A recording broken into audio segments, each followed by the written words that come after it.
Welcome to the Real News Network. I'm Paul Jay in Baltimore. It used to be that to talk about the capitalist system would bring up all the demons of McCarthyism and the House of Un-American Activities Committee. You couldn't even talk about the economic system unless you were somewhere in some university political economic courses or such. In popular parlance, it was almost un-American to talk about the system everyone was actually part of.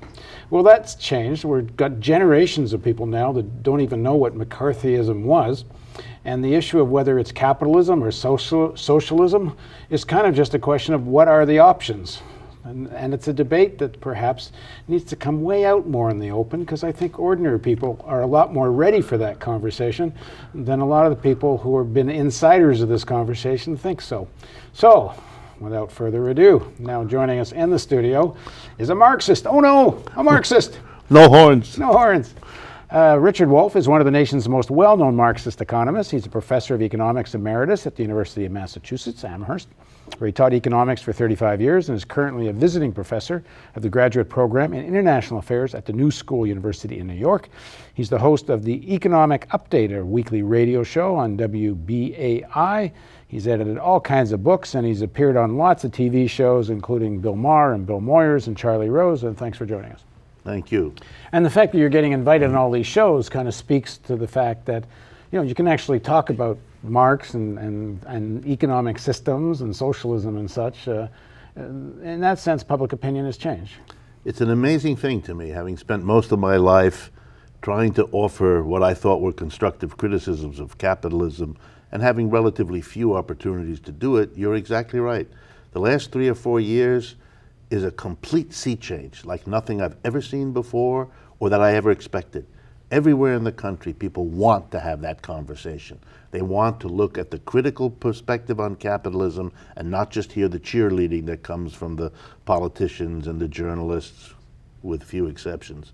And so I'm finding our audiences left and right that I never dreamed were there, and the conversations are intense, engaged, and very much looking for new solutions. I mean, I think it's getting clear to a lot of people that capitalism is out of solutions within its own framework. I mean, first of all, in terms of financial reform, there's been nothing serious enough. It's pretty clear there's still enormous financial institutions that are still speculating wildly, right. And the same stuff that happened in 07, 08 is likely to happen again. It's kind of question when rather than if. That's right. The issue of demand in the economy, low wages and such, nothing's changed. And climate change, capitalism so far at least, does not consider it a threat to capitalism to have global warming, and they're not really getting serious about it. So, I mean, are you finding that there's this sense of that there aren't solutions here anymore?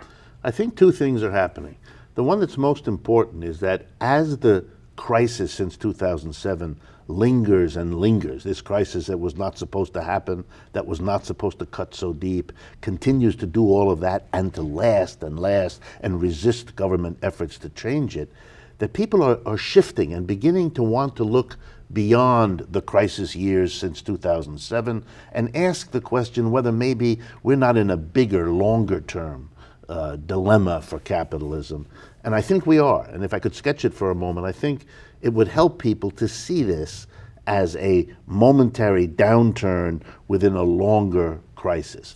And here's how I would summarize it. For the first 200, 250 years of capitalism, which begins in England, goes to Western Europe, then to North America and Japan, the capitalist system, it concentrated in those countries, concentrated its factories, its offices and stores there where it began. And it turned the rest of the world, Asia, Africa, Latin America, into a hinterland to provide the people, to provide the food, to provide the raw materials. And that was how the world was globally organized. Then in the 1970s, something radically changed. With the jet engine, you could get anywhere in the world in a matter of hours. With modern telecommunications and the computer, you could monitor a factory in Shanghai from Cincinnati as easily as you could manage a factory down the street in Cincinnati. And so capitalists, and I want this to really to be driven home if I can, capitalists in the 1970s in Western Europe, North America, and Japan have basically said to the United States and Western Europe and Japan, goodbye. we're leaving. We are abandoning you.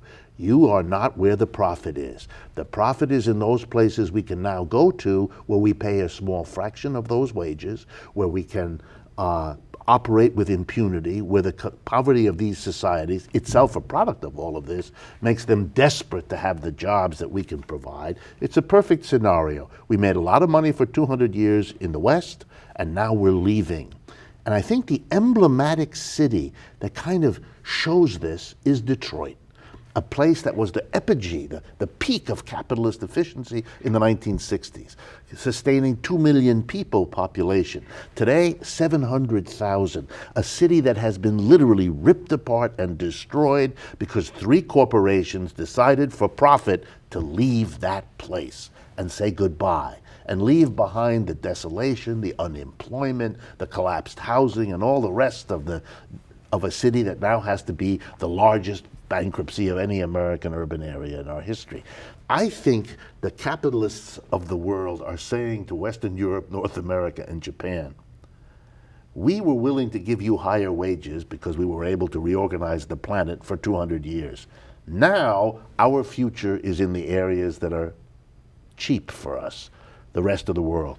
And we're abandoning you. Or beating up the wages here. Like, for example, in Detroit. That's the other side of the same thing. The starting wage used to be 26 bucks an hour, and this great reorganization is now 14 bucks an hour. That's right. So basically, they're saying to the West, we're leaving. Now, of course, if you make it worth our while not to leave by bringing the wages and the cost of business, well, we might reconsider. But then what they're saying to the American people is, you have a choice of a slow decline as we leave or a rapid decline to slow our departure. This is an unbelievable proposition to present to Western Europe, Japan, and the United States, and I think will shape the basic political struggles in all these places for years to come. But it's so self-destructive even for capitalism, because now you've taken a market that was the consumer of last resort for the world and turning people into increasingly low-wage workers. You're going to sell your profits where? The places that are already low-wage workers? I mean, it's really completely... But you know, it's wonderful, because as you introduced me as a Marxist, Marx was fond of saying, the capitalists are caught in a stunning contradiction. Every capitalist tries to lower the wage costs, reduce the workers, substitute a machine, cut the wages, never wanting to face the fact that if all capitalists are trapped in a system where they're systematically reducing the wages, then they won't be able to sell what those wage workers are producing. And if you don't face that, you're caught in the contradiction that what the system makes you do undoes you by the absence of anyone to buy this stuff. And there we are, back to the naked, basic contradiction of a system that doesn't want to face that it has these kinds of internal problems. So in terms of long-term decline, why isn't this cyclical? Why isn't, we've seen these things over the last century. Why is this any different? Well, I think that we have the cyclicals, but the one thing that I find so interesting is that this one has certain unique characteristics. It was really out of the blue in the sense that almost nobody saw this kind of thing coming. Everyone assured us, not just the president, the politicians, but the economists, that it wouldn't last long. That was wrong. That it wouldn't cut deep. That was wrong. But I think the thing that really strikes me is the kind of utter failure of anyone in this system to cope with this, other than the 1%.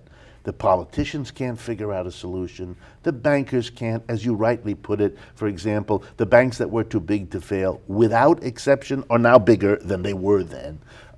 Nobody is solving it, and even the mass of people are like deer caught in the headlights, not knowing which way to go. In the 30s, after all, they joined unions, they joined socialist and communist parties, and that made a difference. At this point, there is the behavior of a system that kind of knows that this isn't just a temporary crisis.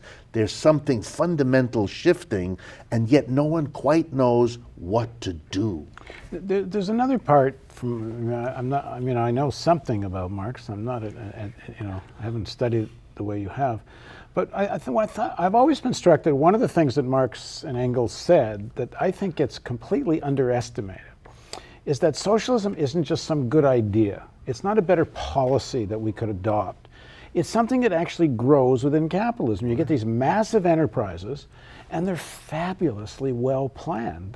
Like you take Walmart, you get a toothpaste off a shelf in Walmart. They know to get another toothpaste thing going somewhere in China.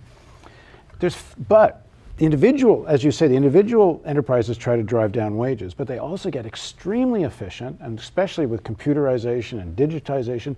Walmart is a planned economy. Absolutely. What it's like the biggest private employer. I mean, Marx's whole point is this is the seeds of socialism, except they're privately owned. That's right. They're privately owned. They're driven by the maximization of profit for a tiny fraction of the population. And then you can't be surprised that the capacity, what they're capable of doing, which is a staggering saving of labor for the community, ends up not saving the labor for the community at all, because the whole point of it is to gather absurd wealth in the tiny number of hands.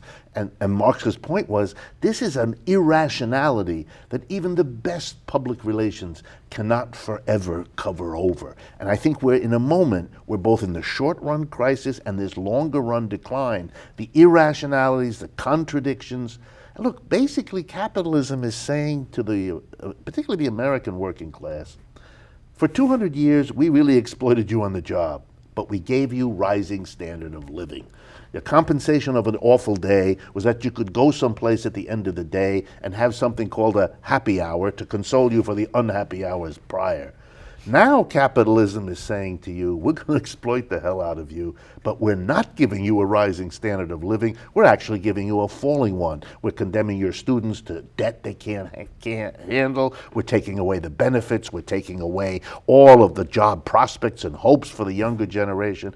We're going to work you on the job more hours than ever, and we're going to give you less for it. Whatever you think about the past, I'm not clear that the American working class will find that an acceptable offer. Now, you're traveling a lot around the country. You're speaking all over the place. What are you seeing? Are you seeing anything politically that excites you? Yes. I'm a teacher. I've been a professor of economics all my life. I see a level of hunger to understand what's going on. I've never seen that before. It's like a teacher's dream. What you want in your students is a desire for what it is you have to teach. I now travel around the country and I see audiences of 200, 400, 1,000.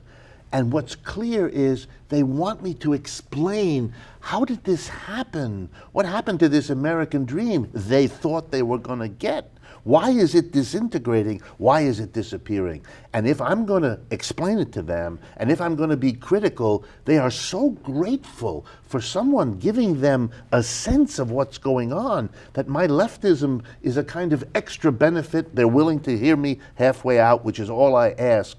So to make a long story short, as a teacher with a critical perspective, I'm having the time of my life. All right, now, Rick has to run, but he's agreed to come back. So we just had a good time. Actually. Yeah. So Rick's going to come back, and we're going to do like a multi-part series interview and really dig into all this stuff. But he's got a speaking engagement, one of his many tonight, Yeah. and I promised he could get there. So thanks very much for joining us. And thank you for the opportunity. thank you for joining us on the Real News Network.